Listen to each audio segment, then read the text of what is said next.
Welcome, everybody. Scott Burnside here, joined by three of the greatest hockey minds, I would say, in the universe. I can say that. And also, I will say this, three of my closest friends. We don't have a name for this roundtable. As I said to someone in our notes before we joined, I think someone's already used Confederacy of Dunces, so we'll have to come up with something else. But I'm really honored to have Steve Whyno, AP hockey writer, fresh off the chase for Alex Ovechkin's all-time goals record. And welcome, Steve. It's always great to see you, my friend. Great to see you as well. And of course, Frank Seravalli, current president of the Professional Hockey Writers Association, and a man who has made Daily Faceoff a force in the sporting world. Thanks, Frank. How are things in Philly? Everything's good here. Getting excited for playoffs, and great to be with you guys. Yes. And finally, not last but not least, my good friend Pierre LeBrun, a man who hosted with the all-time pre-Hall of Fame events. I am indebted to you forever for your kindness and your friendship, my friend. And you start things off by wearing a Montreal Expos hat. Thank you for joining us. How are things in Toronto? I got to tell you, the Battle of Ontario getting set to go. I'm so old, I covered the last Battle of Ontario. Yeah, you and me both. I meant to say there's a lot of symmetry on this panel. We've got the current president of the PHWA, the former president of the PHWA, and two other guys who are really good at shuffleboard. So when you mix that all together, you get yourself a playoff panel here. Yes, Battle of Ontario. It should be wild. And of course, I'm skipping town and going to cover Dallas, Colorado, because that's the series I want to cover for the Athletic, because I think it could be a Stanley Cup won right in the first round there between those two teams. But I think Ottawa-Toronto is fascinating theater because Senators are playing with house money, and I think the Leafs are actually more playoff ready as they've ever been in this Matthews-Marner era. So let's see where that brings them. Good. You jump right into playoff analysis just like that. I was going to say I was looking for my Stockholm sweatshirt because Pierre over the years has always accused me of wherever city I'm covering or team I'm working for, I immediately step into Stockholm syndrome mode. I am wearing my Kings gear today, and let's start with that, guys. As you know, the Los Angeles Kings were just back from a 2-game road trip, beating Edmonton in Edmonton, an injury-depleted Oiler lineup, a fractious night in Edmonton that did secure home ice for the Los Angeles Kings in what will be the fourth straight playoff meeting between the Kings and the Oilers. Pretty interesting season for the Kings. Just set a franchise record for home success. They've tied a franchise record for points and wins. They could establish a new record in a final game on Thursday night against Calgary. They have the best home record in the NHL. Frank, I'd like to start with you. If you go back to the start of the season, you think how you viewed this Los Angeles Kings team, and maybe what your expectations were at that time, and what do you think as we sit on the verge of the Kings having home ice advantage against the Edmonton Oilers?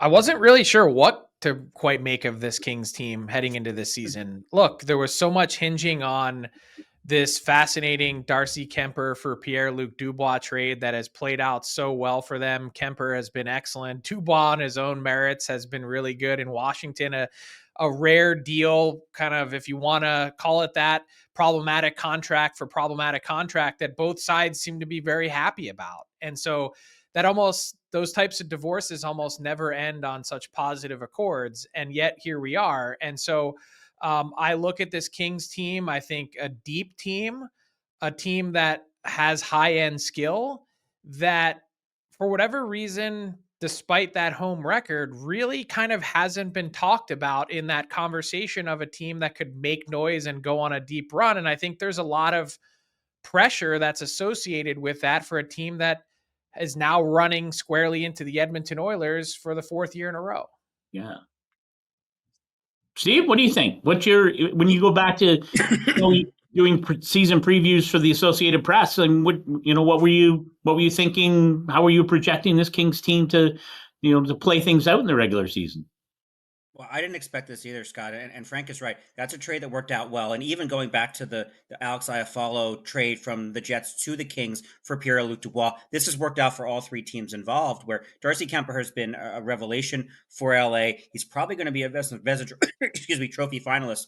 Maybe not, obviously not winning it like Connor Hellebuck, but Kemper has been a guy who has revitalized his career after didn't go off the rails in Washington, but it was a disappointing time in Washington. And I've just been impressed with what Jim Hiller has done in his first full year as coach in sort of developing offense from a team that was a very good defensive trap team that I know playing that way may have frustrated Pierre-Luc Dubois, but now you've got 5 20-goal scorers on that roster and the ability to win games sort of every different way. And they're the hottest team since the Four Nations break. 17 wins since then. No team in the NHL has won more games since coming back from the Four Nations face-off.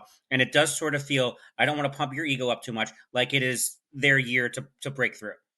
Well, look at you doing research and filling in the gaps, my friend. And for those who don't know, Steve Whyno is based in Washington, so you've seen both, the Darcy Kuemper era as it was, and now seen the fruits of that trade for the Caps. So, Pierre, I just wanted to mention, as I walked into the Kings practice facility here, I passed the statue of you that the Kings erected back in 2014 when you abandoned coverage of a first-round series between the Kings and the Sharks when the Sharks got up 3-0, and you went and covered another series. And if I'm not mistaken, as the Kings mounted a historic comeback en route to their second Stanley Cup in 3 years back in 2014, that you faced some needling from some of the Kings players. Of course, a couple of them, Drew Doughty, obviously, and Captain Andre Kopitar still here. I made that up. There's no statue to you here, by the way. No. But I you don't have enough bronze for that. well, they might have used crushed beer cans. That was my thinking. But again, Pierre, what were your thoughts on how things might play out here in Los Angeles this season? Listen, Frank and Steve covered a lot of it, but a lot was made, I know, in the LA market after they lost yet again to Edmonton last year in the first round, and I covered those three series they played against Edmonton. And after last year, it was clear that there was an organizational decision. Jim Hiller was made head coach full time. We're not going to play a 1-2-2 anymore. We're going to have to loosen things up and come back with a different style of game. And they have, from all the games I've watched. But at the same time, if you look at a lot of their team numbers, there's a lot of their original DNA still in there. They're extremely stingy. I think they're second or third in goals against as we tape this year on Wednesday. And they're the 27th or 28th ranked offense. On the power play, they're 28th. Yeah. They're actually 13th offensively. So better offensively than a year ago. Power play is not very good, very stingy defensively.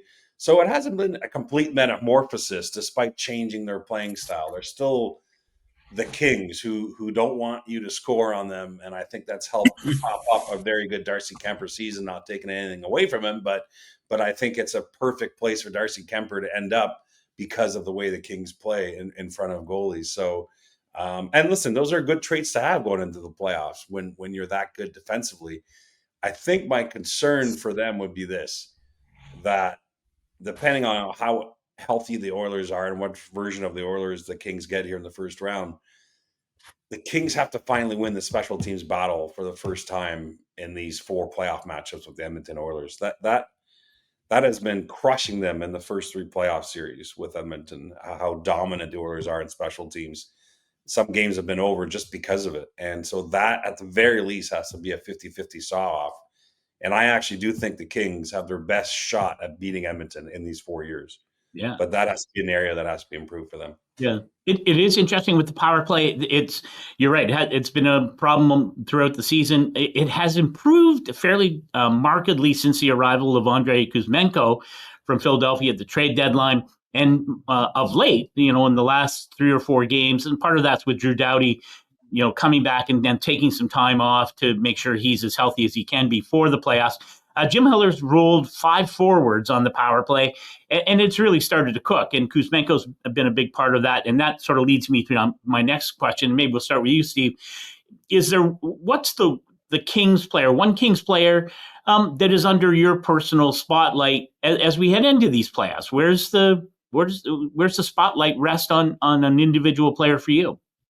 It's Quinton Byfield, and it's Quinton Byfield, and we have a question now about whether he's going to be available for Game 1 of that series after taking the headlock and then the cross check to the back of the head from Darnell Nurse that led to the 1-game suspension And Quentin Byfield is a guy who is also one of the hottest scorers in the league over the past several weeks. A guy who's still 22, 23 years old, and kind of the big body, top prospect when he was drafted high, and sort of the expectation that he would grow into this. But when you're a team that does lack the ability to score, maybe on the power play, to be able to have someone who can score not necessarily the gritty goals, but he can score from anywhere on the ice. He's the kind of big body who can get, now without the Oilers having Mattias Ekholm for the entire first round, who might be able to find space enough to score. And I think also, with when you have a Fiala and a Kempe and other guys on this team, that there's going to create matchup problems if Quentin Byfield is in the lineup and able to produce. Yeah, I would be shocked if he's not available to go in game one, which, as we're taping this, we don't know for sure when it is. I'll be shocked if he's not in there. Have you read any good stories on Quentin Byfield lately, Steve? I know someone has lionized or ionized him at some point recently for the LA Kings website. Someone needs to check that out. Yeah, well, there you go. Well, you let me know if you read it. Anything interesting about Quentin Byfield that's been written of late, I did. So anyway, you could check that out if you want. Frank, all right, lay it on me. Who's the guy you're looking for? Who's under the Seravalli spotlight for the Kings as we go into game one? I really want to say Adrian Kempe because I think he's really one of the most underappreciated players in the league. But I have to take a step back because he was my guy to focus on for the Four Nations face-off, and I thought he was really kind of underwhelming for Sweden in that tournament, just 1 goal in the 3 games that he played. So my answer is going to be Warren Foegele. Look, going up against his former team, a team that had, I don't want to say 0.0, but 0% interest in bringing him back last season. Very quietly, third on the LA Kings in goals, and a guy that I think the knock on his game has been that in big moments, he maybe shies away or doesn't have the same sort of grit or stick-to-itiveness. But I think that's BS, that notion. And I really like what I've seen where there's been so much talk around the NHL of, hey, look at what happened to all these guys that have departed Edmonton and the magical seasons that they've had, whether it's been Holloway and Broberg in St. Louis or McLeod in Buffalo. No one's really been talking about Warren Foegele, and I think he's a guy that I look toward in this first round series. We can talk about the comments from Philip Danault after the last game against the Oilers. We could talk about a lot of different things. One of the villains in this series, in a really good way, might be Foegele. I was chatting with Warren Foegele the other day, just about playoff experience, and of course, he's started with it in Carolina, and I can tell you, he has become very quickly one of the most popular players on this Kings team. He's in that mid range where he's not kind of legendary future Hall of Famer like Andre Kopitar or Drew Doughty, but he has lots of experience, and there are a lot of younger players on this Kings team who are looking for their first taste of playoff success. And there's a guy who went right to the very brink last year, and I can tell you he's been a great fit. And I know he really loves Los Angeles. Pierre, what do you got? Who's your guy? Yeah, it's Kevin Fiala for me. 35 goals this year. He had 1 goal, in the playoffs last year, 1 goal in the playoffs the season before that. And so I just think that he's got a chance to be the kind of difference maker in the playoffs that the Kings have been waiting for with him. And, sometimes I know with him it's been health and how I think 2 years ago he was banged up. But they need that because organically I think it's more difficult for them to match up offensively in theory with the Oilers. Although, again, let's see what version of the Oilers we get here in the first round. And I also think that he benefits from no Ekholm. I mean, the Ekholm injury is so massive on so many levels for Edmonton. It's right up there with what Heiskanen means to the Dallas Stars. Yeah. And I think Fiala is a guy that directly benefits from from being freed up from that kind of matchup. Yeah. The interesting thing, and again, if you check out the LA Kings Insider, I had a chance to sit down with Kevin Fiala. It hasn't been a straight line. I thought Jim Hiller exceedingly candid a couple of weeks ago, or maybe a week and a half ago, talking about Kevin Fiala, and he's like, I think this season has aged both of us. And then he said, I hope it aged us, both in a good way. But he benched him. He was scratched after missing a team meeting. And Kevin Fiala admits, right, like he gets really, he's hard on himself. And sometimes, it's been a difficult run for him to be the kind of player that he can be. The skill set is pretty incredible. And if you see some of the goals he scored in the last couple of weeks, it's off the charts. I agree with you, Pierre. If Kevin Fiala is dialed in, and he has been since the Four Nations break, he's that kind of game breaker that I think this team is, any team needs if you're going to have a long playoff run, especially playing Edmonton with two of the best players in the world. So I think you're right on there, and that you could always go and read about Kevin Fiala if you wanted to. Pierre alluded to it earlier, but the Edmonton Kings 4 times in a row. Do you like it, Frank? I mean, I said early on, to me, maybe you have to slay the beast, right? I mean, Steve knows this from watching Washington and Pittsburgh over the years, and somehow the Caps needed to beat Pittsburgh before they could reach their ultimate destiny. How do you feel about, part quattro, or pat, as they would say in Pierre's native tongue? Are you okay with it? Are you bored? How do you feel about the fourth time around? I love it. I think I was initially heading into this postseason looking at the matchup saying this might be the 5th most interesting of the first 4 round, the first round series. And I'm thinking now, with the sort of hate that built up in a healthy way over the weekend, plus that notion of ask the Calgary Flames how satisfying winning in 1989 was after running into the Edmonton Oilers at every turn in the mid 1980s, and ask the Winnipeg Jets what that was like to finally at some point break through.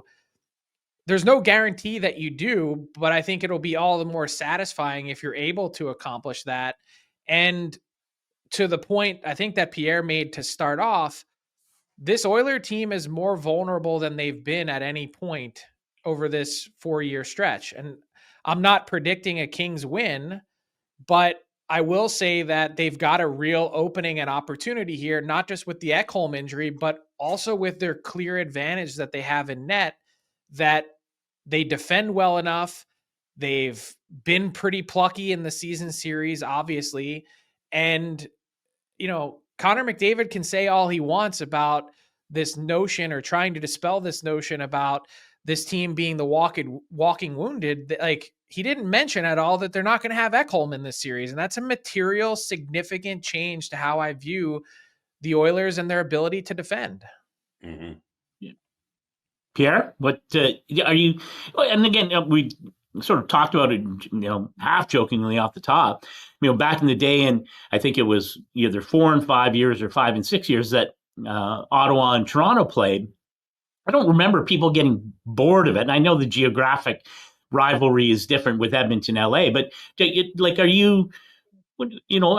you jazzed by this, or are you bored? Like, how do you view a 4th straight matchup, sort of intrinsically? Well, I think it matters a lot less what I think, and it matters more that I'm pretty confident in saying the Oilers and the Kings are tired of this matchup, and before the year had wished that they wouldn't play each other again. I'm serious. So let's be frank about it. And so, and it's going to sound like I'm speaking on both sides of my mouth here, but there are some really exciting matchups here in the first round. Again, as Frank just recapped, there's a lot of reason to want to watch Oilers Kings. The series I'm going to, Dallas, Colorado, is a conference final right out of the gates. The Battle of Florida is going to be insane. Either one of those teams can come out of the East and win the Cup, and of course, battle Ontario for rivalry reasons. But while all those matchups are great and they're happening first round, and that's why the first round once again will be the best first round of any sports opening round of the playoffs, I still think the format is flawed. Yeah. And I think that in terms of fairness, the NHL and HLPA should be seriously thinking about going back to 1-8 and 2 versus 7 on each side. Not because you want to avoid repeated matchups. Repeated matchups are great for the hate and for the rivalry, but it's really just a question of fairness. Yeah. That there are certain matchups that are happening too quickly under this format, in my opinion. And so that's why I would vote to go back to the older format. Yeah. Steve, you watch the Caps bang their heads against the Pittsburgh door for years. I mean, do you believe Too early. in fate or destiny? Really? Yeah, that's it. Fate or destiny? I mean, is this the Kings' destiny that they have to beat the Oilers before they can achieve, what they want to achieve? Or are you, where do you stand on it? Yeah, no, I completely agree that this is the demon they've got to slay, and I'm with Pierre. Like, and I do think the NHL and the PA. I think the players want the 1-8 bad enough that it's going to go back to that. If it's not next year, the year after that. So I'm okay with this matchup again this year for the reason of I think the Oilers, and maybe I'm wrong, and I look like an idiot in 2 weeks, but the Oilers look like a team that's played a lot of hockey and are the walking wounded and sort of need a reset this summer. They did let a lot of talent walk out the door and made some mistakes sort of in kind of how they handled losing game 7 in the Stanley Cup final, and that they are vulnerable this year. And the Kings, hey, look, if the Kings lose 4 in a row, yes, I'll be bored of a fifth next year and so kind of do this over again in the deja vu. But the Capitals did run into the Penguins every year, and they kept having to Alex Ovechkin and Nicholas Backstrom all kept having to answer the question of why can't you break through? Why can't you win it? When really they were just running into a better team. And the Florida Panthers ran into a better team with the Vegas Golden Knights. The Edmonton Oilers ran into a better team with the Florida Panthers. And I know that's the Stanley Cup final, but we've seen this over the years of really good teams that are well constructed. And maybe the Kings are ahead of schedule on sort of our expectations for being that kind of team. But and maybe I'm drinking the Kool-Aid after watching a lot of Kings games in preparation for this, Scotty, that I look at this team and say, there's no reason the Kings can't win 2 rounds, can't go to a conference final and potentially maybe not make a full run, but can at least push a team like a Colorado or a Dallas just because of the style of hockey they play. And to get through the Oilers, where, like, speaking for example with the Capitals, there's such a boost from getting over that hump you haven't been able to get through before, and the confidence that gets, along with ideally trying to be as healthy as possible later in the playoffs. Yeah, we talked about some of the. Well, I should mention, by the way, that if you went to the old format, now it's hard to say what it would look like because it used to be 3, the divisional seeds. Yeah, If you wanted your division, you had a higher seed. But if you just went on 1-8, I'm doing it quickly on my phone as we tape this. It's not like life would get that much easier for anyone. I was really. just gonna say we're actually LA we're would 3 play points. Colorado in a 4-5. So Kings and Habs, and Dallas would play Edmonton in a 3-6. So those are pretty tough matchups. Yeah. So I was just going to say, we also still don't have the complete standings yet because there's most of these teams have 1 game left. Yeah. Depending on what happens here, we're talking about a 1-point difference between if the Oilers win their last game, they'll be 1 point back of actually setting up Stars, Avs in the 3-6 matchup and 4-5 Oilers Kings. Right. That we're really kind of, we're splitting hairs here in terms of what we're talking about. Yeah. We talked about some of the factors that will go into deciding this series, number 4 in a series. Frank, what's is there one part of this series you're saying this for me is the tipping point? This is where or how this series is decided. Is there one factor in the series that you will be looking at? Yeah, Pierre drilled it early on in our conversation in special teams. I mean, you think about how the Oilers absolutely mauled the Kings last year, particularly with the man advantage. That's a decided advantage that the Oilers have. It's that all world, 2 years ago, we were talking about a historic power play that's up against some of the very best of all time. And you're talking about a Kings team that the numbers on their power play have so depressed some of the statistical achievements of you go look at Anze Kopitar's numbers this year. He's down 5 or 6 power play goals from last year and a bunch of assists. And then you start to smash these things together and you go, hey, by the way, Kopitar, he might be close to a point per game player if the Kings power play has any signs of life. And so again, Kopitar having a season that I don't know that enough people have appreciated, particularly in the first half of the year, was so ridiculously good. Yeah. Kopitar actually, he got a Selke vote from me in a really positive way. So obviously a talented defensive forward, but a guy that had a year that I don't know that enough people talked about. Yeah. Steve, what do you think? Is it that simple? If you win the special teams battle, you win this series. Whether you're the Kings or the Oilers, or Well, I'm gonna pull that back and say that the most important thing for the Kings, because of the Oilers' power play, is to be disciplined and to not take penalties. And I know that's a thing that every coach preaches to every player and is on their mind. But not taking a bunch of penalties keeps Connor McDavid and Leon Draisaitl from being on the power play for long stretches. And the Kings do have the 7th ranked penalty kill in the league this season, so they have the ability to do it. While these guys are just like, if Leon Draisaitl and Connor McDavid put their capes on and are Superman and just say we're not losing the series, then everybody in the NHL is in trouble. But the sort of disciplined, don't be chasing the game, and really when you've got a goalie like Stuart Skinner on the other side who sometimes can't stop a beach ball, if they're able to get leads in these games and they're not chasing whether they're chasing the game or chasing the puck and not having to grab and chase and trip and sort of stick foul against everybody, gives the Kings a better chance of playing as much of the series as possible at 5-on-5. Yeah. I won't keep you guys much longer. I'm so indebted. I'll just have one more thing. Yeah, no, we're not done here. I'm setting up the the final. It's like a play. We're getting right to the third act. One thing for me is that whenever during these 3 playoff rounds, whenever the Kings have had some measure of success, they didn't have a whole lot last year, but the series the year before, they made the Oilers work a lot harder for their series win. And one of the moments in the series, Ryan Rishaug calls it the nuclear option, but whenever the Oilers are in trouble, they put the 2 superstars together, and it's so difficult to match up against. And when they did that 2 years ago, once again, it got the Oilers back in that series, and they didn't look back. And so, listen, obviously the Kings coaching staff is thinking about it. It's another thing to actually come up for the first time in NHL history with a way to defend against it. Yeah. But that'll be a moment again in this series. If, let's say, the Kings get off to a good start in this series, which I think they will, and the Oilers go to the nuclear option, what happens then? So that I think that's a moment, that's a shoe waiting to drop. Yeah. I just think it's going to be fascinating, and for all the reasons we talked about, and the animosity and the Ekholm situation, all those kinds of things. And this Kings team is a lot different. They're different in many different ways than a year ago. So it is going to be fun. Let's pull back the lens a little bit. We still don't even know in the Eastern Conference, Montreal Canadiens still hang on by their fingernails, need a point against the Carolina Hurricanes. God, that Columbus Blue Jackets team, what an emotional run right to the very end. So we'll see how that works out. But Frank, let's start with you. Let's start with the Eastern Conference. Is there a series? Is there, what's the thing that you're going to be really interested in, when the puck drops on Saturday in the Eastern Conference?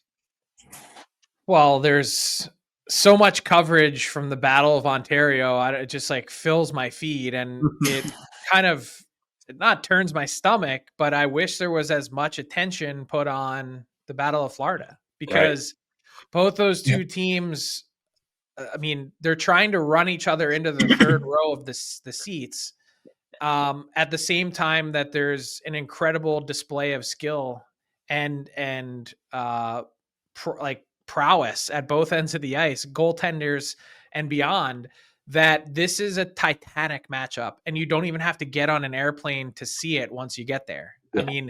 It's as good as it gets, and I'd really have a hard time picking between Dallas and Colorado, the Battle of Ontario, and the Battle of Florida, and say which one of these is going to be the most entertaining. I'm not certain that it's not Florida. Yeah. I loved Tampa last year. I was like, Tampa is poised. And it was a way different series than I thought. I think Tampa's better. That's why I love being in a playoff pool with you. Wow. Oh, yeah. Well, that's fair enough. Money. That's fair enough.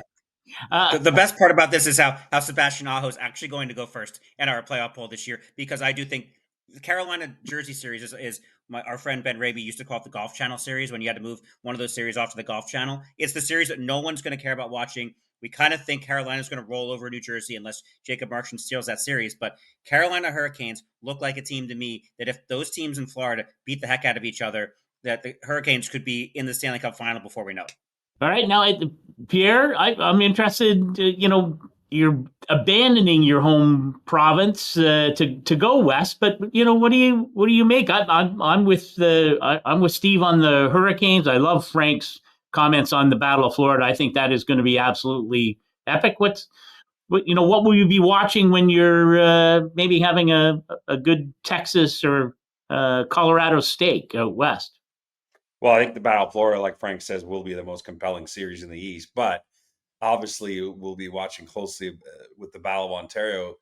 And honestly, for me, it comes down to Brady Tkachuk. Brady Tkachuk's performance at Four Nations was a reminder times 10 of how special a player he can be and how he can overtake a hockey game by himself. And,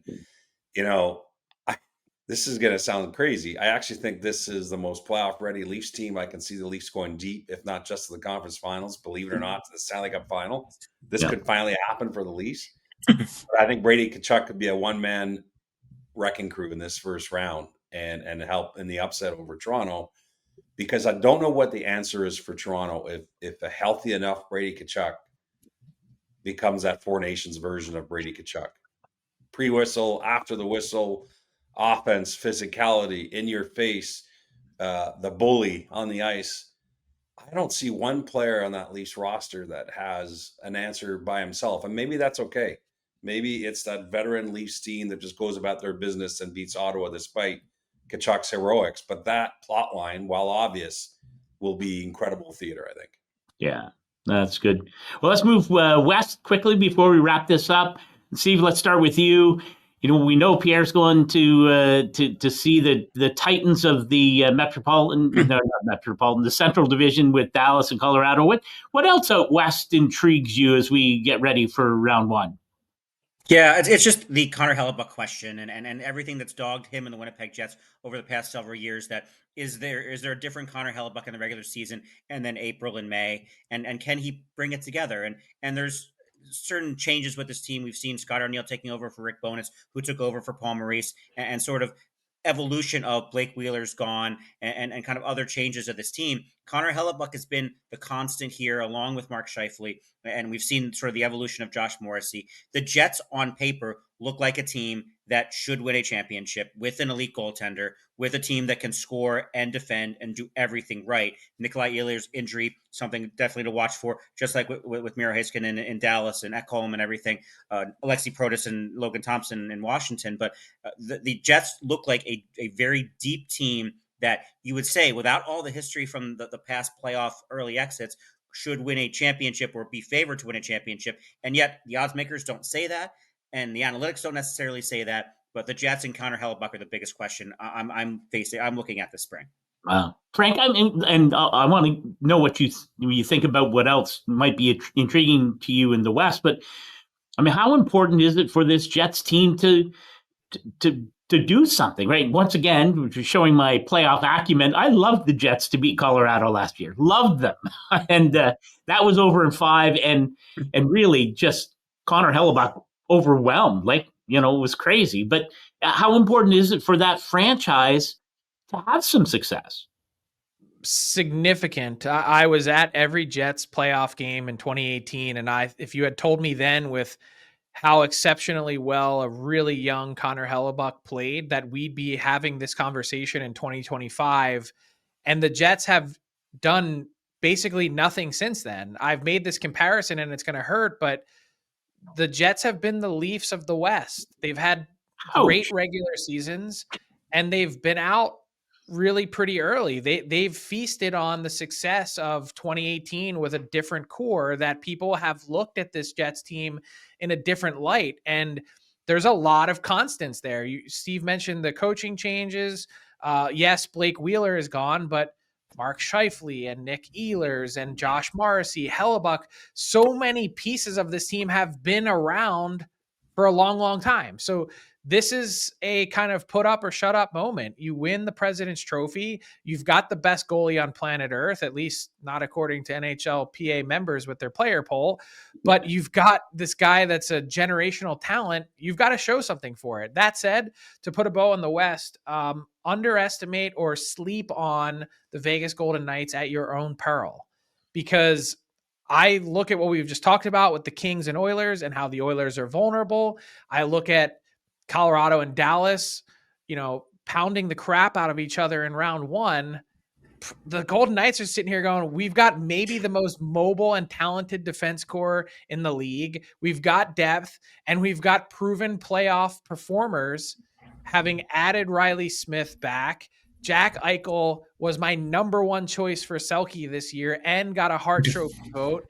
I mean, this is a really, really good Golden Knights team that is just not getting the love.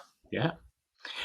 Pierre, I'm curious, do you still occasionally hear from Marc-Andre Fleury's wife after you started the Winnipeg Jets curse by announcing that series in 2018, the Western Conference Final, that the series was over after Winnipeg won Game 1.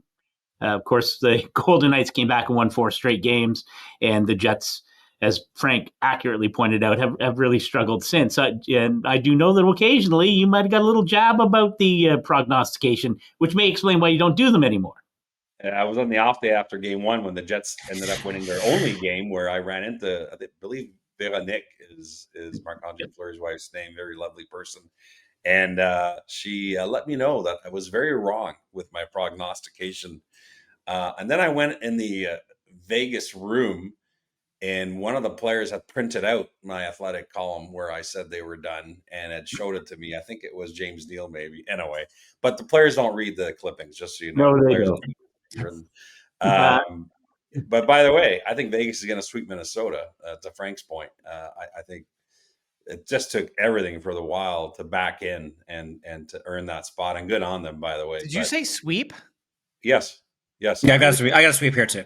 Yeah, I think I'm Vegas, telling you, this Wild team, the Golden Knights might survive it, but it is going to be a bruising, difficult series. All right. I see this going actually a pretty long way. I'm not saying it gets to 7, but I think it's going to be 6 at least. I love Eriksson Ek. You're going to have that team's a handful when they're healthy. Yeah. And they are finally healthy now, but I just think it's more about how I feel about Vegas. I mean, I just think, no one's talking about them, to Frank's point, and I think they could easily come out of the West, in particular, given what will be left of Dallas or Colorado after their opening round. I could see a sweep over Minnesota, and I'm happy to be wrong about that. I'm curious, and for anybody, that Dallas Colorado series, has so much going on. Gabriel Landeskog, are we going to see him in the playoffs? Oh my, oh my gosh, what a road that man has traveled to try and get back to this point. You think of all the emotion that will be going on for the Avs, and I thought, I continue to think that Dallas is one of the best constructed teams in the NHL. I think there's a lot of pressure, and correct me if you think I'm wrong, but a lot of pressure on Jake Oettinger going into this playoff year to elevate his game and to get that Dallas team, especially, Miro Heiskanen, it sounds fluid as to whether we see him at all or at what point in the playoffs, all those things. Like, the pressure is really squarely on Jake Oettinger, I think, but in what is such a compelling series. Right or wrong? Yeah, well, whether it's Jake Ottinger's fault or not, I don't think it is. The Stars have not been the same team defensively 5-on-5 ever since Miro Heiskanen went down in late January.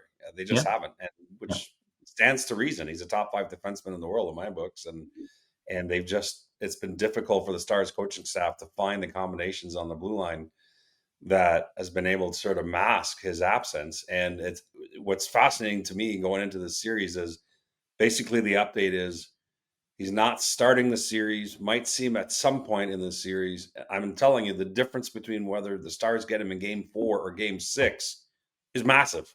It's just like every minute detail update on Miro Heiskanen's status could influence how this series goes, because I've started to solicit opinions from execs and coaches around the league on a couple of the series, and most of them are picking Colorado right now based on that in that Stars Colorado series. So, Hey, I think one thing though you mentioned with Ottinger, I think why there isn't as much pressure on him is I just look to the other end of the ice and Colorado's crease. I mean, they great 4 games out of the chute for Mackenzie Blackwood.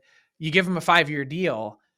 And I would say based on merit, if we're not looking at long-term and contracts, the deserved game 1 starter is Scott Wedgwood. Yeah. So how do you balance those 2 things if you're Jared Bednar, which then I look at the other end and I go, Ottinger, like, come on, I don't even think twice about his impact. I think of playoff Jake Ottinger, and I think of all these amazing moments that we've seen just over the last 15 years. And Steve, I think back to as the potential of Montreal and Washington meeting again, Yaroslav Halak, and these different goalies at different moments in time to seem to transcend the series. And you remember Jake Ottinger against Calgary, like that sticks out. That's part of what makes the Stanley Cup playoffs so special. Yeah.